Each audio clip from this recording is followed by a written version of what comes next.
ओम शांति। 13 सितंबर। बाबा ने एक बहुत ही सुंदर बात से शुरुआत की है। ये मैंने गॉडली यूनिवर्सिटी खोली है, इससे सारी दुनिया 5 तत्वों सहित पावन हो जाती है। सब बदल जाता है, मनुष्य भी बदलेंगे, संसार भी बदलेगा। ये तुम्हारा घर का घर भी है और यूनिवर्सिटी भी है। तुम स्पिरिचुअल फादर के साथ बैठे हो, तुम स्पिरिचुअल चिल्ड्रन हो, भगवान के सम्मुख बैठे हो। वे ज्ञान के सागर, सुख के सागर, प्रेम के सागर हैं। वे तुम्हें पढ़ा रहे हैं, सत्य ज्ञान दे रहे हैं। तुम मुझे ही तो बुलाते थे, हे ज्ञान के सागर, हे पतित पावन, आओ हमें आकर सच्चा ज्ञान दो।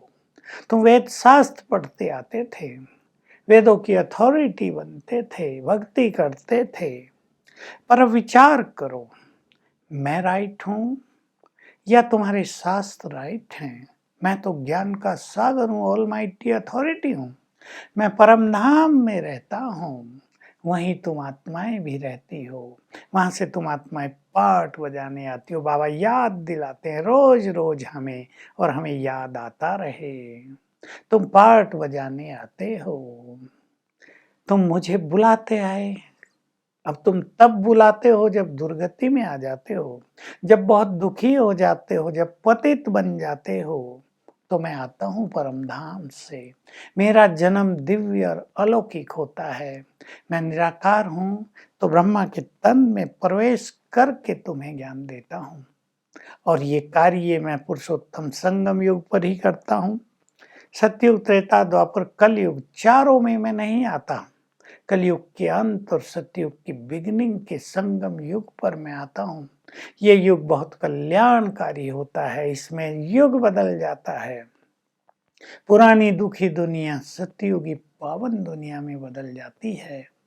ये आत्मा और परमात्मा का मेला है, इसको ही संगम का मेला कहा जाता है। नदी और सागर के मेले दिखाते हैं, असलियत में ये मेला है तुम आत्माओं का मुझ परमात्मा से। मैंने इस दुनिया को पावन बनाया था। लक्ष्मी नारायण का राज था। कितने श्रेष्ठ थे वो, कितनी स्वच्छता थी, सोने के महल थे, फर्नीचर कितना श्रेष्ठ था, जीव जंतु भी कितने सुंदर होते थे। श्री कृष्ण की गायों का तो वर्णन है, गाय भी फर्स्ट क्लास होती थी। ये गंदगी वाले मच्छर मक्खी, ये जीव जंतु वहां नहीं होते थे। तो मैं आकर सतयुगी पावन दुनिया रचता हूँ। कितनी स्वच्छ थी वो दुनिया, सोने के महल थे, चारों ओर अथाह सफाई थी, गाय भी कितनी फर्स्ट क्लास होती थी, फर्नीचर कितना टॉप का था। ये गंदगी, मक्खी मच्छर बिच्छू सांप, ये वहां होते ही नहीं। लक्ष्मी नारायण का राज था। देखो देवता कितने पवित्र थे।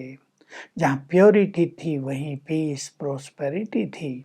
अब प्योरिटी चली गई तो पीस प्रोस्पेरिटी भी चली गई।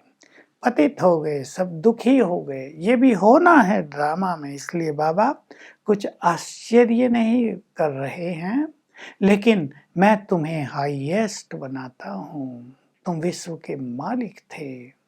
आदि सनातन देवी देवता धर्म था। कितनी सुंदर थी ये दुनिया, भारत कितना महान था। तुम संपूर्ण वाइसलेस थे। इस काम महाशत्रु पर तुम्हें फिर से विजय पानी है। काम महाशत्रु से ही तुम पतित बने हो, दुखी हुए हो। मैं राजयोग सिखाकर तुम्हें जीत प्राप्त कराता हूँ इन विकारों पर। कई बच्चे चलते चलते विकारों से हार खा जाते हैं, फिर बाबा को लिखते हैं, बाबा हम तो गिर गए। बाबा कहेंगे, बच्चे तुम्हें राजाई तो मिल नहीं सकती, तुम्हारे सामने महाविनाश खड़ा है, इसलिए क्यों नहीं सोचते हम बाबा से अच्छा वर्षा ले लें। देखो महाविनाश की तैयारी हो गई है, बॉम्ब्स बन गए हैं, एक ही फेंकेंगे तो कितना भारी विनाश हो जाएगा।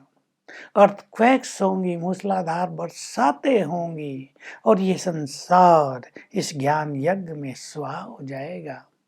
मैं फिर से देवी देवताओं की दुनिया रचने आ गया हूँ। अब तुम मेरे साथ ही हो, तुम श्रेष्ठ पुरुषार्थ कर रहे हो इस माया को जीतने का। योग बल से पवित्र बनने का, और तुम पवित्र बनते जा रहे हो। तो अब तुम्हें मेरी मत पर ही चलना है। भले तुम्हें घर गृहस्थ में रहना है, कामकाज भी करना है, धंधे भी करने हैं, परंतु तुम्हें ध्यान रखना है पतितात्माओं से अब तुम्हारी लेन देन न हो। ये बहुत ही गहरा एक प्रश्न है और ये गहरा सिद्धांत है, क्योंकि पतितों से लेन देन व्यवहार रखने से स्थिति बिगड़ती जाती है। तुम जो कुछ इन आंखों से देखते हो वो तो रहेगा ही नहीं, सब स्वाह हो जाएगा। इसलिए उस सब को तुम्हें बुद्धि से भुलाना है। अगर तुम्हें निश्चय हो गया है कि भगवान आया हुआ है, वो पढ़ा रहा है, वो सत्य ज्ञान दे रहा है, उसने ये रुद्र गीता ज्ञान यज्ञ रचा है और अब ये युग बदलने वाला है, तो तुम्हें मेरी ही मत पर चलना है। तुम जन्म जन्म दूसरों की मत पर चलते रहे और नीचे उतरते आए हो, गिरते आए हो। अब मैं तुम्हें श्रेष्ठ मत दे रहा हूँ, पवित्र बनाने की, श्रेष्ठ स्थिति को बनाने की, ताकि तुम लक्ष्मी नारायण के राज में आ सको। तुम भी नंबरवार राजाई करेंगे। तो सभी को श्रेष्ठ पुरुषार्थ करना है, बाबा की हर आज्ञा का पालन करना है। रूहानी बाप रूहानी नॉलेज दे रहा है।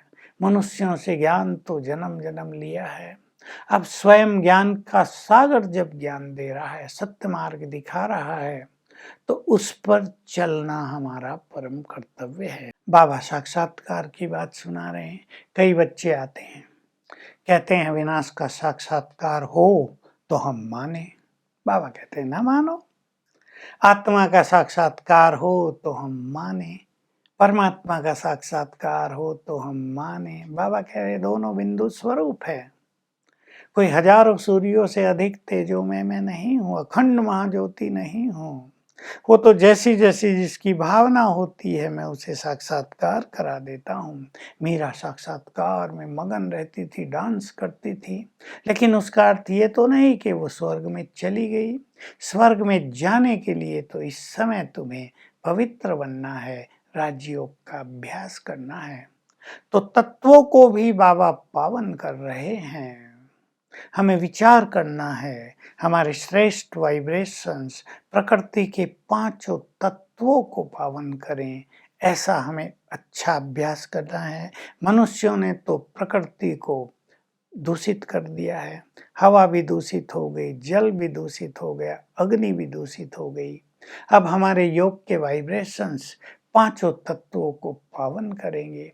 तो हमें इस तरह के अभ्यास करने हैं ताकि हम भगवान के कार्य को संपन्न कर सकें। वरदान है, समस्याओं को चढ़ती कला का साधन समझकर संतुष्ट रहने वाले शक्तिशाली आत्माएं भव। तो समस्याएं आती हैं, हमें ये एटीट्यूड बनाना है। समस्याएं आती हैं हमें शक्तिशाली बनाने के लिए। जो कमजोर आत्माएं हैं, समस्याएं उन्हें कमजोर कर देती हैं और सोचते रहते हैं ये क्यों हुआ, ऐसे क्यों हुआ। लेकिन हम समझ लें, ड्रामा का हर सीन कल्याणकारी है, हर समस्या कल्याण के लिए आई है, हमें आगे बढ़ाने के लिए आई है। ऐसा समझकर संतुष्ट रहेंगे तो हम बहुत शक्तिशाली बन जाएंगे। स्लोगन, स्वस्थिति में स्थित रहकर सभी परिस्थितियों को पार करना ही श्रेष्ठ स्थिति है। तो आज का हमारा अभ्यास रहेगा, मैं पवित्रता का फरिश्ता हूँ, इस संपूर्ण प्रकृति का मालिक हूँ। मुझे पवित्र वाइब्रेशंस देकर तत्वों को पावन करना है। तो पवित्रता के सागर से बाबा से पवित्र किरणें लेंगे, गोल्डन किरणें। ये किरणें मुझसे चारों ओर फैल रही हैं, तत्वों को पावन कर रही हैं। हर ट्रैफिक कंट्रोल पर एक बार ये अभ्यास करेंगे, सुखद फीलिंग होगी। ओम शांति।